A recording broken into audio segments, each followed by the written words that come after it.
അച്ഛൻ ഒരുപാട് അബദ്ധങ്ങൾ പറ്റിയിട്ടുള്ളതാ. ഇനിയെങ്കിലും അത് ഉണ്ടാവരുത്. ദൈവങ്ങളാ നമ്മളെ ചതിക്കുന്നേ. അല്ലെങ്കിൽ തോമസ് വൈദ്യന്റെ അടുത്തേക്ക് ചികിത്സയ്ക്ക് പോയ കണ്ണൻ പിന്നീട് മടങ്ങി എത്തില്ലായിരുന്നു. മേഘേണ്ണു അങ്ങനെയാ പറയുന്നത്. എന്നെ കൊണ്ട് കഴിയുന്നതൊക്കെ ഞാൻ ചെയ്യുന്നുണ്ട്. പിന്നെ കണ്ണനും ലക്ഷ്മിയും വേർവിട്ട് പോയി കഴിഞ്ഞാ പിന്നീടെങ്കിലും ഉണ്ണി തന്റെ ഇടം കാണിക്കണം. ഭർത്താവ് മരിച്ചാൽ അയാളുടെ അവകാശം ഭാര്യയ്ക്ക്.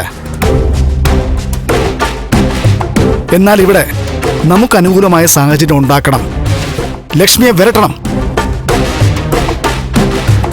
കണ്ണനൊപ്പം കൂടിയതിനു ശേഷം അവളുടെ നട്ടെല്ലാം ഒന്നുകൂടെ ഉറച്ചിട്ടുണ്ട്. അത് വളയണം നമ്മൾ പറയുന്നിടത്തേക്ക്. കണ്ണേട്ടൻ പോയാലും ഇപ്പൊ ഏട്ടത്തെ സപ്പോർട്ട് ചെയ്യാൻ അനന്തുവേട്ടനും അയാളുടെ ഭാര്യയുണ്ട്.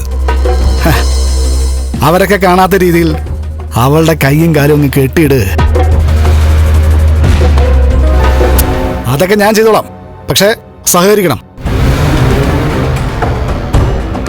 ഞാൻ ഒരുപാട് ബുദ്ധിമുട്ടിയാ നിങ്ങളുടെ ജീവിതം ഒന്ന് ശരിപ്പെടുത്തിയെടുക്കാൻ നോക്കുന്നേ. എന്റെ കുഞ്ഞിന്റെ കണ്ണു നിറഞ്ഞാൽ അതെനിക്ക് സഹിക്കാൻ പറ്റില്ല. അത് ലക്ഷ്മിക്ക് നന്നായിട്ടറിയാം.